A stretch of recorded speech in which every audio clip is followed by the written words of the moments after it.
ஓட்டு வாங்க வேண்டும் என்றால் கொஞ்சம் அதை அனுசரிச்சு போறது நல்லதுதான். திருவருள் கேட்கிறாங்க, அம்மனுக்கு மாநாடு உண்டா, நடத்திடுவான்றார். அடுத்தது மாநாடு வெற்றி அடைந்து விட்டது. யாருக்கு வைத்தறிச்சல்? இப்ப நமக்கு வேறு விதமான வைத்தறிச்சல். கிறிஸ்து என்ன கடவுள்னு எனக்கு தெரியல. ஈப்ரு கடவுளா, இங்கிலீஷ் கடவுளா, பிரெஞ்சு கடவுளா, என்ன கடவுள் வரும்? இத்தாலிய கடவுளா? அந்த கடவுளுக்கு மாநாடு நடத்துறதே தப்பு. தமிழ் கடவுள் என்று பேசினால் இதற்கு என்ன பொருள்? இந்த வீடியோவை உங்களுக்கு வழங்குபவர்கள் Paces Pay, secure digital payments with multiple features and great success rate. கொள்கையின் காரணமாக வெற்றி பெற்றோம் என்று திராவிட முன்னேற்ற கழகத்தை சேர்ந்த தோழர்களே நம்புகிறார்களா என்று எனக்கு ஒரு ஐயம் இருக்குது. இது பகுத்தறிவாளர்கள் அல்லது முற்போக்காளர்கள் இவங்கெல்லாம் இது ஒரு சிறுபான்மை, இது ஒரு சின்ன குழு. இவங்க பேசுறத வச்செல்லாம் மக்கள் ஓட்டு போடுவதில்லை. மக்கள் ஓட்டு போடுவதற்கு நலத்திட்டங்கள் இருக்குது, இன்ன பிற இருக்குது. அதுபோல மக்கள் திருவிழா கோயில் என்றால் லட்சக்கணக்கில் கூடுகிறார்கள். அப்போ ஓட்டு வாங்க வேண்டும் என்றால் கொஞ்சம் அதை அனுசரிச்சு போறது நல்லதுதான். அப்படி போனாதான் வெற்றி பெற முடியும் என்ற கருத்து பலருக்கு வந்திருக்கிறது. இது ஒரு கசப்பான உண்மை. இந்த கருத்து வந்திருக்கு என்பது என்னுடைய ஊகம் அல்ல. இப்படி ஒரு நிகழ்வு நடந்த பிறகு சேகர்பாபு இதெல்லாம் நடத்தியிருக்கிறாரு. மாநாட்டில் இப்படி தீர்மானம் நிறைவேற்றி இருக்கிறார்கள். அடுத்து நான் அம்மன் மாநாடு நடத்துவேன்னு சொல்றாரு. இது தொண்டர்களிடம் ஒரு கொந்தளிப்பையோ சலசலப்பையோ ஏற்படுத்தி இருக்கிறதா? பலருக்கு அதிருப்தி இருக்கு, எனக்கு தெரியும். பலர் தெரிவித்திருக்கிறார்கள். ஆனால் ஒரு சிவாஜி கிருஷ்ணமூர்த்தி ஒன்று பேசினா உடனே நடவடிக்கை, ஒரு சைதை சாதிக் ஒன்று பேசினா உடனே நடவடிக்கை. இப்போ இப்படி ஒரு நிகழ்வு நடந்திருக்கிறதே, நீங்க நடவடிக்கை எடுக்க வேண்டாம். இதை பற்றி ஒரு பாரதூரமான கவலை, எதிர்ப்பு என்பது தொண்டர்களிடமிருந்து வந்திருக்கிறதா என்பதுதான் கேள்வி. பொதுவாக கூட்டத்துக்கு வழக்கமா வருவதை விட குறைவான கூட்டம் தான் இது இப்ப இந்த கூட்டத்துக்கு வந்திருக்கிறது. அப்ப அந்த அளவுக்கு இது ஒரு பெரிய பிரச்சனை இல்லை. நம்மெல்லாம் கொஞ்சம் பைத்தியம் மாதிரி தெரியுது.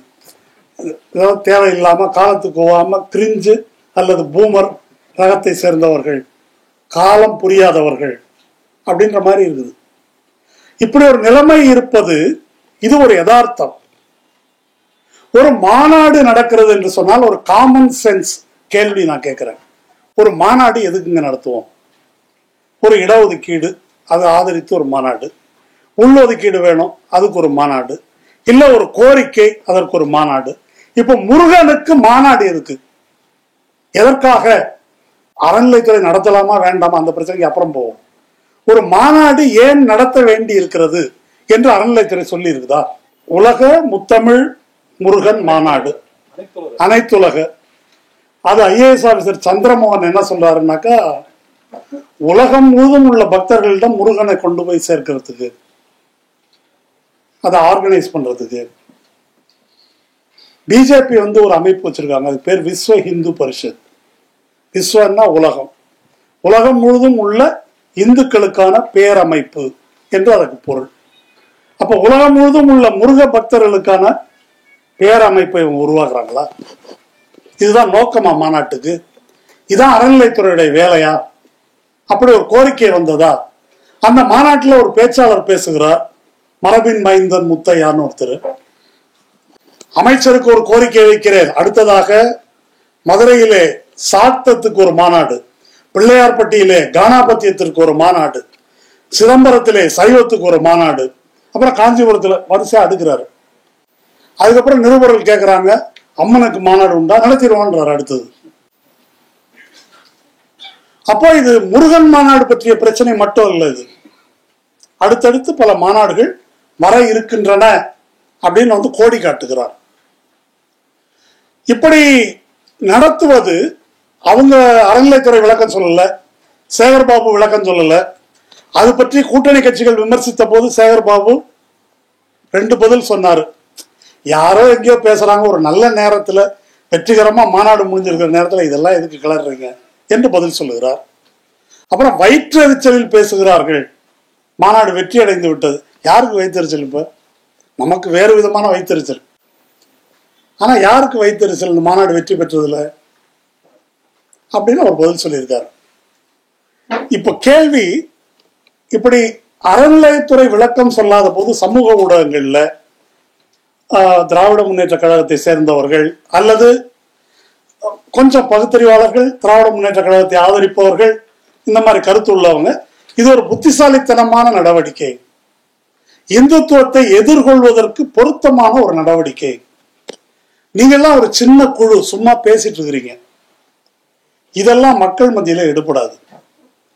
மக்கள் மத்தியில இதை எப்படி கவுண்டர் பண்ணணுன்றதுக்கு ரொம்ப அறிவுபூர்வமா யோசிச்சு இதை ஒரு திட்டத்தை வகுத்திருக்கிறார்கள் என்று பல பேர் பொழிப்புரை எழுதுறாங்க. இப்போ அதை அந்த பொழிப்புரைக்கு நம்ம பதில் சொல்ல வேண்டியதில்லை என்றாலும் கூட நம்ம ஒண்ணு புரிஞ்சுக்க வேண்டியிருக்குது. இப்போ ஓஹோ, இப்படிதான் யோசிக்கிறார் போல் இருக்கு சேகர் பாபு.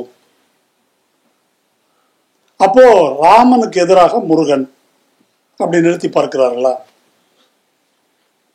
ஒரிசாவில் ஜெய் ஸ்ரீராமுக்கு எதிராக ஜெய் ஜெகநாத்னாங்க. சொன்னா ஜெயிச்சிடலாம் அப்படின்னு நம்ம ஊர்ல இருந்தா ஒரு ஆள் போய் ஐடியா கொடுத்தாரு. அந்த ஆளுக்கு புடிங்கிட்டு போயிடுச்சு. இப்போ மோடி பிரதமராகி ஜெய் ஜெகநாத்ன்றா, முடிஞ்சு போச்சு. மகாராஷ்டிரால ஜெய் பவானி, அங்க வெஸ்ட் பெங்கால்ல ஜெய் துர்கா, டெல்லியில ஜெய் பஜ்ரங்கி, இங்க என்ன ஜெய் முருகாவா? என்ன பொருள் இதற்கு? இப்போ இப்படி வைத்துக் கொள்ளலாம் என்று இவர்கள் கருதுகிறார்களா? மாநாட்டில் நீதிபதிகள் பேசினதாக தோழர் கலந்து கொண்டார்கள் இவர் சொன்னாரு, வாஞ்சிநாதன் சொன்னாரு. அந்த நீதிபதிகள் பேசினதை படிச்சீங்களா? சீமானோட சிறப்பா பேசியிருக்காரு. தமிழ் இலக்கியங்களின்படி முருகன் தமிழ் கடவுள் தான் என்று உறுதிப்படுத்துவதற்கு ஏராளமான சான்றுகள் உள்ளன. தமிழ் இறைமொழி என்பதை யாராலும் மறுக்க முடியாது. தமிழ் இலக்கணம் தந்த அகத்தியனுக்கும் தமிழை கற்றுக் கொடுத்தவன் சிவபெருமான். தந்தையும் தமிழன். யார்? சிவபெருமான் தமிழன். தாயும் தமிழச்சி. இவர்களுக்கு பிறந்த குழந்தை தான் கடவுள் முருகன். அப்போ விநாயகரும் தமிழன் தானே? இப்போ ராமனுக்கு எதிராக முருகன் அப்படின்னா எப்படிங்க? ராமர் யாரு? விஷ்ணு. முருகனுக்கு தாய்மாமன். தாய்மாமனை எதிர்த்து சண்டை போடுவாராம் முருகன். இப்படி இப்ப இது ஒரு நீதிபதி ஒரு மாநாட்டு மேடையில் இதை பேசுகிறார். இதை பேசுவதற்கு ஒரு நீதிபதி கடுகளவும் கூச்சப்படவில்லை. அதை அது விமர்சனத்துக்கு உள்ளாகல. நீதிபதி மாநாட்டில் பங்கேற்கலாமா என்பது முதல் கேள்வி. அது ஒரு செக்யூலர் நடவடிக்கையா இதுல பங்கேற்பது என்பது? பங்கேற்று அந்த நீதிபதி பேசுவது இந்த மாதிரி இருக்குது. இந்த பேசுவது எல்லாமே கடவுள் நம்பிக்கைன்னு ஒருத்தருக்கு இருக்கலாம், அதை பற்றி நமக்கு கேள்வி இல்லை. ஆனா இது எல்லாமே அறிவுக்கு பொருத்தமானதா இவர் பேசியிருக்கிறது. தமிழ் எப்படி தோன்றியது? சிவபெருமான் அருளியதா? அவர் என்ன திருவிளையாடல் சினிமாவை பார்த்துட்டு பேசுறாரு? அவர் சிவபெருமான் அருளியதா? அப்போ சிந்துவெளியில கண்டெடுக்கப்பட்ட எழுத்துகளும் கீழடியில் கண்டெடுக்கப்பட்ட எழுத்துகளும் தொல்பொருள் ஆராய்ச்சிகளும் என்ன நோக்கம்? என்ன அதுக்கெல்லாம்? அகத்தியருக்கு அருளியதுன்னா அப்ப தொல்காப்பியம் யார் அருள்னது? ஏதாவது பொருள் இருக்குதா? இதையெல்லாம் ஒரு மாநாட்டில் பேசுகிறார்கள். இந்த மாநாட்டில் பேசுகிறார்கள் அப்படின்னா தனியா பேசுவதல்ல, மாநாட்டு பேர்லயே பிரச்சனை இருக்குது. முத்தமிழ் முருகன் மாநாடு தோழர் விஜயபாஸ்கர் சொன்னாரு, முருகு தமிழ் கடவுள், திருவிக்கா அப்படி சொன்னாரு, அதெல்லாம் இருக்குது. ஆம், முன்னொரு காலத்துல அப்படி இருந்திருக்கலாம், அது பார்ப்பன மயமாகி விட்டது என்பதும் சரி. இப்ப தமிழ் கடவுள் அப்படின்றதுல இருந்து என்ன சொல்ல வரீங்க? முருகன் தமிழ் கடவுள் என்பதிலிருந்து என்ன சொல்ல வருகிறீர்கள்? ரெண்டு விஷயம் இருக்குது. பிறப்பால் நாம் தமிழர்கள். மதம் என்பது ஒரு நம்பிக்கை. பிறப்பையும் நம்பிக்கையையும் ஏன் முடிச்சு போடுறீங்க? ஒரு தமிழன் இஸ்லாமியனா இருக்க முடியாதா? ஒரு தமிழன் கிறிஸ்தவனா இருக்க முடியாதா? ஒரு தமிழன் நாத்திகனா இருக்க முடியாதா? அல்லது பௌத்தனா இருக்க முடியாதா? தமிழ் கடவுள் முருகன் அப்படின்னா சீமான் பேசுறதுதான் இது. மரசெக்கு திரும்புன்ற மாதிரிதான். அப்போ தமிழ் கடவுள் அதான் ஒரிஜினல் தமிழ் கடவுள். நீங்க எல்லாம் மாறிட்டீங்க. அல்லாஹ் அரபிக் கடவுள். கிறிஸ்து என்ன கடவுள்னு எனக்கு தெரியல. ஹீப்ரு கடவுளா, இங்கிலீஷ் கடவுளா, பிரெஞ்சு கடவுளா, என்ன கடவுள் வரும்? இத்தாலிய கடவுளா? அப்போ என்ன சொல்ல வருகிறார்கள்?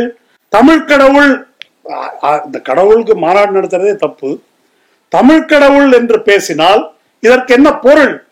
அப்ப இவங்கெல்லாம் என்ன, அவங்க என்ன செய்ய வேண்டும்? மதத்தையும் இனத்தையும் முடிச்சு போடுவதன் பொருள் என்ன? கோல்வால்கர் தான் பேசுறாரு. இந்து தான் இங்க மதம், இந்த இடத்துக்குரிய மதம், மற்றதெல்லாம் அந்நிய மதம். பித்ரு பூமியும் புண்ணிய பூமியும் ஒன்னா இருக்கணும். மற்றவர்களுக்கெல்லாம் புண்ணிய பூமி வெளியே இருக்குது, மெக்கால இருக்குது, கிறிஸ்து பிறந்த இடம் வெளியே பெத்லஹேம்ல இருக்குது. நமக்கு தான் பித்ரு பூமியும் புண்ணிய பூமியும் இதே இடத்துல இருக்குது. அப்போ இவங்க தெரிந்து பேசுகிறார்களா, தெரியாமல் பேசுகிறார்களா? இந்த கருத்தியல் என்ன? நீங்க RSS இல்ல, நீங்க இந்துத்துவவாதிகள் இல்ல, நீங்க முஸ்லிம்களை போய் வெட்ட போகிறவர்கள் இல்லை. ஆனா நீ பேசுற கருத்து என்ன? இந்த கருத்து எங்கிருந்து வந்தது? எப்படி இதை பேச முடிகிறது? ஒன்றே குலம் ஒருவனே தேவன் என்றார் அண்ணா. பெரியார் எல்லாம் வச்சிருங்க, வேண்டாம். பெரியார் தான் உங்களுக்கு இல்லை, சேகர்பாபு பிடிக்காது, விட்டுருவோம். அண்ணா ஒன்றே குலம் ஒருவனே தேவன் என்றார். என்ன பொருள்? ஒன்றே குலம் என்பது பிறப்பின் அடிப்படையிலான சாதி ஏற்றத்தாழ்வை நிராகரிப்பது. ஒருவனே தேவன், ஒரே கடவுள் என்பது மதம் சாராத இறை நம்பிக்கையை அங்கீகரிப்பது. அதிகபட்சமா செக்யூலர் ஸ்டேட்மெண்ட் போகக்கூடிய எல்லை அதுதான். ஒன்றே குலம் ஒருவனே தேவன் என்பது. உன்னுடைய தேவன் யாராவும் இருக்கட்டும், கிறிஸ்துவாக இருக்கட்டும், முருகனா இருக்கட்டும், அல்லாவாக இருக்கட்டும், அதை பத்தி எனக்கு பொருள் இல்லை. உன்னுடைய இறை நம்பிக்கையை நாங்கள் மதிக்கிறோம் என்பதோடு அது முடிகிறது. ஆனால் பிறப்பினால் ஏற்படும் ஏற்றத்தாழ்வை எங்களால் ஏற்க முடியாது அப்படின்றது அந்த ஸ்டேட்மெண்ட். இப்போ ஒன்றே குலம் முருகனே தேவன் அப்படின்றது இப்போ சேகர்பாபு சொல்றது. இப்போ அது கொடுத்திருக்கிற திருத்தம் அது தமிழ் கடவுள் அல்லவா முருகன், அதனால முருகனே தேவன். இது திராவிட இயக்க மரபா என்பதுதான் இப்ப நம்ம கேள்வி. திராவிட இயக்கத்தினுடைய கான்ட்ரிபியூஷன் முக்கியமா, அதனுடைய பங்களிப்பு என்ன, இதை தெரிந்து கொள்ளணும். இப்ப நம்ம இங்க கவிக்கோரகத்தில் இந்த கூட்டத்தை நடத்துகிறோம். தமிழ்நாட்டில் இஸ்லாமியர்கள், கிறிஸ்தவர்களுடைய பங்களிப்பு, வெளிநாட்டிலிருந்து வந்த கிறிஸ்தவர்கள், அது வீரமாமுனிவராக இருக்கட்டும் அல்லது கால்டுவெல்லாக இருக்கட்டும், அவர்கள் தமிழுக்கு ஆற்றிய தொண்டு, தமிழை வடமொழியால் விழுங்கப்படாமல் மீட்டது அவர்கள். அவங்க ஆற்றிய தொண்டு அத்தகையது. இஸ்லாமியர்கள் தமிழுக்கு ஆற்றிய தொண்டு அத்தகையது. இங்க ஒரு நூல் இருக்குது,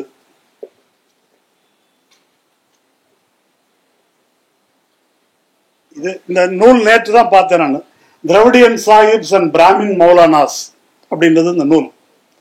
இந்த நூல் சுயமரியாதை இயக்கம் எப்படி இஸ்லாமியர்களை தன்னுள் அரவணைத்துக் கொண்டது என்பதை ஒரு சாப்டர்ல விளக்குது. பார்ப்பனர் அல்லாதார் இயக்கம் அப்படின்றது தமிழ்நாட்டில் உருவாகி வளர்ந்தது நமக்கு தெரியும். யார் பார்ப்பனர் அல்லாதார்? இந்துக்களுக்குள்ள இருக்கக்கூடிய நான் பிராமின் மட்டும்தான் பார்ப்பனர் அல்லாதாரா? அப்படி பார்ப்பனர் அல்லாதார் இயக்கம் வரையறுக்கவில்லை. கிறிஸ்தவர்களையும் இஸ்லாமியர்களையும் நான் பிராமின் கேட்டகரிக்குள்ள இணைத்துக் கொள்ளுகிறது பார்ப்பனர் அல்லாதார் இயக்கம். அப்ப இஸ்லாமியர்கள் மத்தியில அந்த காலகட்டத்தில் 20களிலிருந்து 67 வரை நடைபெற்ற வாத பிரதிவாதங்கள், கருத்து வேறுபாடுகள் அந்த நூல் டீல் பண்ணுது. வட இந்தியாவில் ஹிந்து வர்சஸ் முஸ்லிம் என்று 2 பிரிவு இருக்குது பாலிடிக்ஸ்ல. இந்து பிரிவை காங்கிரஸ், இந்து மகாசபா அவங்க பிரதிநிதித்துவப்படுத்துறாங்க. முஸ்லிம் பிரிவுக்கு முஸ்லிம் லீக் இருக்குது. ஆனா அந்த ஹிந்து முஸ்லிம் என்ற பைனரி என்ற இருமை தமிழ்நாட்டில் இல்லை. தமிழ்நாட்டில் எப்படி இருக்குது? பார்ப்பனர் அல்லாதார், பார்ப்பனர் அல்லாதாருக்குள்ள இவங்க வராங்க. இஸ்லாமியர்களை பொறுத்த வரைக்கும் அங்க நிலை என்ன? உருது முஸ்லிம்கள்ல பல வகை இருக்கிறாங்க. தக்கானி முஸ்லிம்கள் என்று சொல்லக்கூடிய உருது பேசக்கூடிய முஸ்லிம்கள், தமிழ்நாட்டில் இருக்கக்கூடிய தமிழ் முஸ்லிம்கள். இஸ்லாமில் அரபி தமிழ் என்றொன்று அறிமுகப்படுத்தப்படுது. தமிழை அரபி எழுத்து வடிவில் எழுதுவது. இதற்கு எதிராக இஸ்லாமிய அறிஞர்கள் பத்திரிகை நடத்தியிருக்கிறாங்க. இது கூடாது, இது மதவாதம், இதை எதிர்க்க வேண்டும், தமிழை தமிழில் தான் எழுத வேண்டும். அதுதான் இந்த பிராமின் முல்லாஸ் சொல்றது. அவங்களை இந்த அரபியில எழுத வேண்டும் என்று சொல்பவர்களை பிராமின் முல்லா என்று குறிப்பிடுகிறார் அந்த அன்னைக்கு பத்திரிகை நடத்திய பத்திரிகை ஆசிரியர். இப்படி ஒரு மூவ்மெண்ட் தொடர்ந்து வருது. 1930களில் ராஜாஜி இந்தி திணிப்பை அறிமுகப்படுத்திய போது இந்த மதராஸ் சட்டமன்றத்தில் முதல் குரல் எழுப்பியவர் இந்திக்கு எதிராக இஸ்லாமியர். முஸ்லீம் லீக் மாநாட்டில் தமிழ் கொடி ஏத்துறாங்க. இப்ப இதெல்லாம் உருது, அரபி அந்த செல்வாக்கிலிருந்து விடுபட்டு நாங்கள் வேறு, அதுதான் இஸ்லாம் எங்கள் வழி, இன்ப தமிழ் எங்கள் மொழி என்ற அவர்களுடைய முழக்கம். நான் இதை இஸ்லாமியர்களை சொல்றதுக்காக இதெல்லாம் விளக்கி சொல்லல. நான் இஸ்லாமியர்களோ கிறிஸ்தவர்களோ, நீங்க தமிழ் கடவுள் முருகன் என்று சொன்னால் அந்த சிறுபான்மை மக்களை பற்றி சேகர்பாபுவினுடைய பார்வை, இந்த சந்திரமோகன் ஐஏஎஸ் உடைய பார்வை என்ன? பேச முடியுமா? அப்படி பேசுவதற்கு உங்களுக்கு எப்படி, என்ன அதிகாரம் இருக்கிறது, என்ன உரிமை இருக்குது? அப்படி பேசுவதன் மூலம் இவர்களை அந்நியர்கள் என்று காட்ட முயற்சிக்கிறீங்களா சிறுபான்மை மக்களை?